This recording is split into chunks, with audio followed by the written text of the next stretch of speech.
Shalom God people, anak-anak Tuhan yang dikasihi oleh Tuhan. Bagaimana kabar kalian hari ini? Saya harap luar biasa ya, dan selalu berada dalam lindungan Tuhan. Dan seperti biasa, sebelum kita mulai pelajaran kita akan selalu mulai dengan berdoa. Kita berdoa. Bapa kami di surga, Tuhan kami yang baik, terpujilah Tuhan karena Engkau begitu baik buat kami, menjaga kami sampai pada saat ini. Sekarang kami akan belajar, biarlah Tuhan boleh berkati kami, agar kami mengerti pelajaran yang kami pelajari. Terima kasih Tuhan Yesus, kami berdoa di dalam nama Kristus Yesus, Tuhan dan Juru Selamat kami. Amin. Baik, anak-anak Tuhan yang dikasihi oleh Tuhan, kita sekarang tiba pada pelajaran kita yang keempat, ya, dari mata pelajaran kita, pelajaran pendidikan agama Kristen. Dan sekarang kita punya judul pelajaran adalah sikap gereja terhadap hak asasi manusia dan demokrasi di Indonesia. Sikap gereja terhadap hak asasi manusia dan demokrasi di Indonesia. Nah, anak-anak Tuhan dikasih oleh Tuhan, seperti yang sudah saya sampaikan bahwa pelajaran kita ini tidak mengambil bagian dari pendidikan kewarganegaraan atau mata pelajaran PPKN, malah memperkuatnya atau mendukungnya dalam segi kerohanian. Oleh sebab itu, saya percaya dan saya yakin kalau kalian lebih banyak mengerti tentang pelajaran pendidikan kewarganegaraan dibandingkan saya mungkin. Ya, kalian bisa hafal bagaimana tentang hak asasi manusia dan demokrasi berdasarkan undang-undangnya. Ya, kalian yang tahu itu. Tetapi kali ini saya mau ambil dari sudut Alkitabiah, dari sudut rohani. Dan kali ini kita melihat bagaimana pandangan gereja terhadap hak asasi manusia dan demokrasi. Nah, oleh sebab itu kita akan mulai dari sebuah ayat yang ditulis oleh Matius. Ya, kalian boleh catat dalam Matius 22 ayat 34 sampai 40. Saya baca. Kita sama-sama baca juga di rumah. Kalian buka Alkitab kita sama-sama. Judulnya adalah Hukum yang Terutama. Ketika orang-orang Farisi mendengar bahwa Yesus telah membuat orang-orang Saduki itu bungkam, berkumpullah mereka. Dan seorang dari mereka, seorang ahli Taurat, bertanya untuk mencobai dia, "Guru, hukum manakah yang terutama dalam hukum Taurat?" Jawab Yesus kepadanya, "Kasihilah Tuhan Allahmu dengan segenap hatimu, dan dengan segenap jiwamu, dan dengan segenap akal budimu." Itulah hukum yang terutama dan yang pertama. Dan hukum yang kedua, yang sama dengan itu, ialah kasihilah sesamamu manusia seperti dirimu sendiri. Pada kedua hukum inilah tergantung seluruh hukum Taurat dan kitab para nabi. Ya, kalau sudah berbicara mengenai hak asasi manusia dan demokrasi, maka tidak akan jauh berhubungan dengan kasih. Dalam menggenapi dan mendukung hak asasi manusia, berikut juga demokrasi, maka dasarnya adalah kasih. Ya, nah, jadi kali ini Yesus sebenarnya sedang dicobai oleh orang-orang Farisi karena dia sudah berhasil membungkam orang-orang Saduki. Datanglah ahli Taurat yang tanyakan sebuah pertanyaan, tujuannya supaya menjebak Yesus.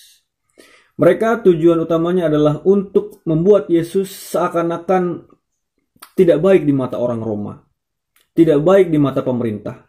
Sehingga mereka berharap Yesus menjawab bahwa hukum yang harus dilakukan adalah hukum mengasihi Tuhan. Tetapi ternyata Yesus tidak menjawab seperti itu. Yesus malah menjawab bahwa ada dua hukum yang sama, yaitu mengasihi Tuhan dan mengasihi manusia. Karena ahli-ahli Taurat sangat membanggakan diri, mengatakan bahwa mereka mengasihi Tuhan, tetapi tidak mau mengasihi manusia. Tetapi Yesus tidak suka seperti itu. Yesus menginginkan agar setiap orang mengasihi Tuhan dan mengasihi sesama manusia. Ya, jadi tidak boleh hanya bilang saya mengasihi Tuhan. Tidak boleh juga hanya bilang mengasihi sesama. Ya, mungkin kalau kita bentuk seperti salib ya, vertikal ke atas berarti itu mengasihi Tuhan. Hubungan kita dengan Tuhan yang di atas. Lalu horizontal sama ya, serata ya. Jadi sesama manusia. Dua hal ini harus berkaitan, harus dilakukan, harus dikerjakan oleh setiap orang. Ibarat mata koin, ya sisinya harus dua-duanya supaya menjadi sebuah koin. Ya, ibarat salib, maka ke atas dan juga ke samping. Kita tidak bisa katakan bahwa kita mengasihi Tuhan kepada setiap orang. Kita tidak bisa buktikan itu.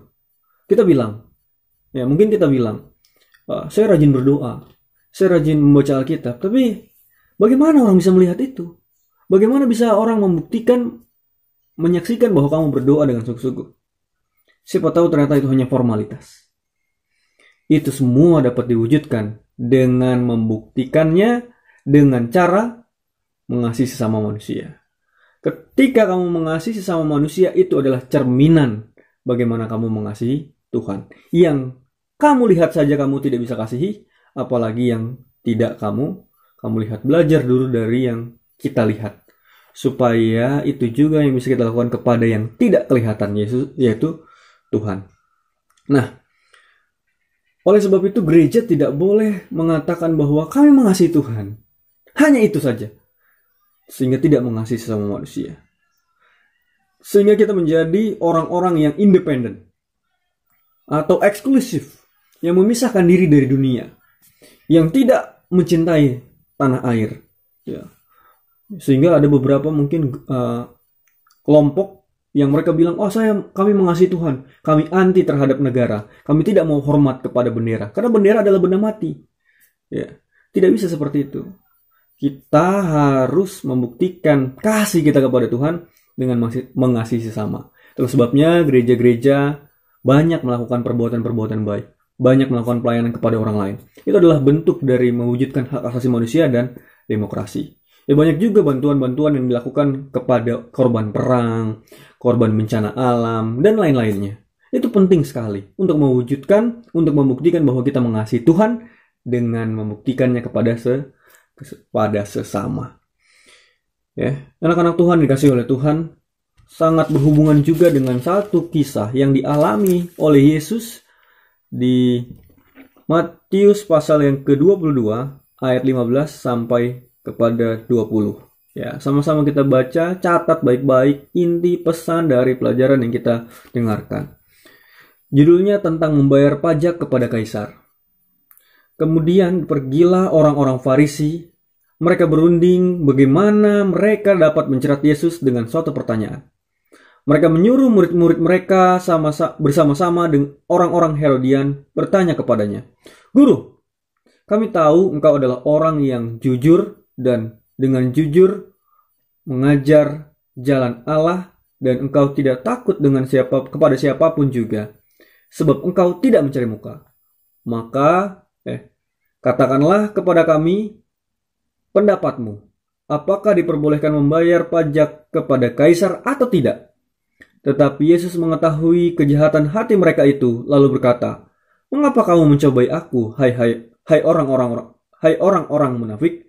Tunjukkanlah kepadaku mata uang untuk pajak itu." Mereka membawa 1 dinar kepadanya. Maka ia bertanya kepada mereka, "Gambar dan tulisan siapakah ini?" Jawab mereka, "Gambar dan tulisan kaisar." Lalu kata Yesus kepada mereka, "Berikanlah kepada kaisar apa yang wajib kamu berikan kepada kaisar, dan kepada Allah yang wajib kamu berikan kepada Allah." Mendengar itu, heranlah mereka dan meninggalkan Yesus lalu pergi. Anak-anak Tuhan yang dikasihi oleh Tuhan, mereka mau menjebak Yesus. Mereka mau coba agar Yesus melakukan sebuah kesalahan sehingga dilihat oleh orang Roma, sehingga orang Roma marah kepada mereka. Orang-orang politik marah kepada mereka. Pemerintah-pemerintah saat itu marah kepada Yesus. Ya. Yesus dan murid-muridnya. Nah, dengan pertanyaan yang seakan-akan mau arahkan supaya Yesus ini dipancing supaya menyatakan lebih setia kepada Tuhan daripada kepada pemerintah. Tanya, apakah wajib membayar pajak kepada pemerintah? Ya. Bukankah pemerintah itu manusia? Gitu kan? Bukankah pemerintah itu manusia? Lalu mereka pancing juga dengan kalimat bahwa engkau tidak pernah mencari muka, Yesus. Pasti engkau tidak akan mencari muka kepada orang Roma. Maka harapannya adalah supaya Yesus tidak menyetujui membayar pajak. Sehingga itu jadi kesalahan untuk menjebak Yesus. Tetapi ternyata Yesus tidak terjebak. Yesus katakan kepada mereka bahwa mata uang siapa? Mata uang itu ada gambar siapa? Tulisan siapa? Lalu mereka jawab, Kaisar. Maksudnya adalah, kalau tulisan dan gambar itu ada dari Kaisar, berarti yang cetak uang adalah Kaisar.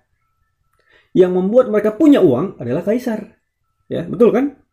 Ya, karena mereka yang mencetak uang adalah Kaisar, yang membuat mereka punya uang salah satunya ada Kaisar. Kaisar yang akan buat peraturan-peraturan dagang, Kaisar akan buat keamanan kepada rakyat-rakyatnya, Kaisar akan penjarakan siapa yang jahat, ya.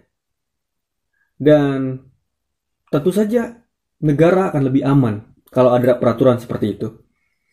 Kalau begitu, wajib membayar pajak, ya, wajib membayar pajak. Sehingga dengan demikian kita harus tetap membayar atau memberikan persembahan dan juga membayar pajak. Ini dua hal yang harus kita lakukan.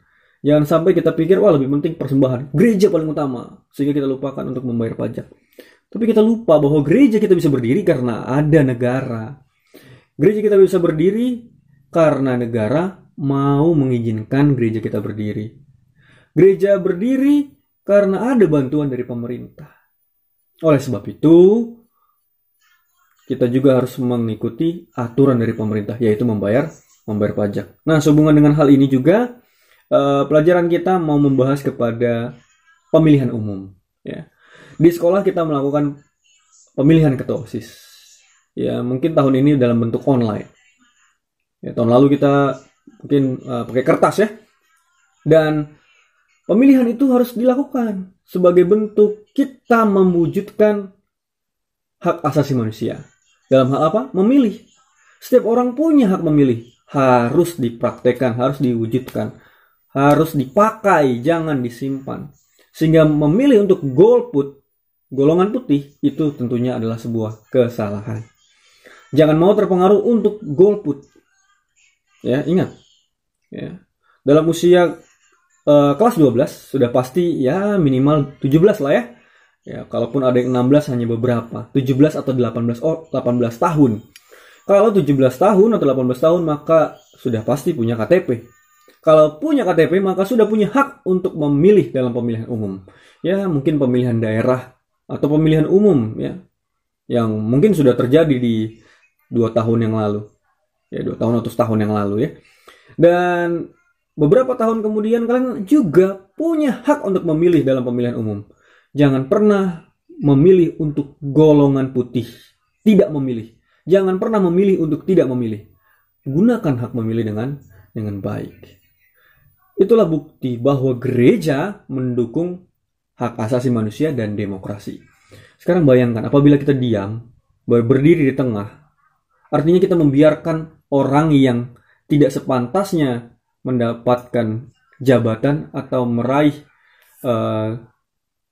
jabatan itu sehingga dia berlaku semena-mena. Ketika kita milih, maka kita punya usaha untuk mewujudkan keadilan bagi seluruh orang, setiap orang. Tetapi di dalam politik tersebut, kita hanya berpartisipasi sebagai pemilih, bukan pemeran aktif. Ya, artinya kita bukanlah mempraktekkan politik secara utuh, bukan membuat partai atau berkampanye, sehingga tidak boleh seharusnya sampai partai masuk ke dalam gereja untuk berkampanye. Itu tidak boleh. Ya. Seharusnya kita hanya berperan aktif dalam memilih. Hanya itu saja, bukan harus berkampanye. Kalau berkampanye berarti kita langsung mendukung sekali satu orang.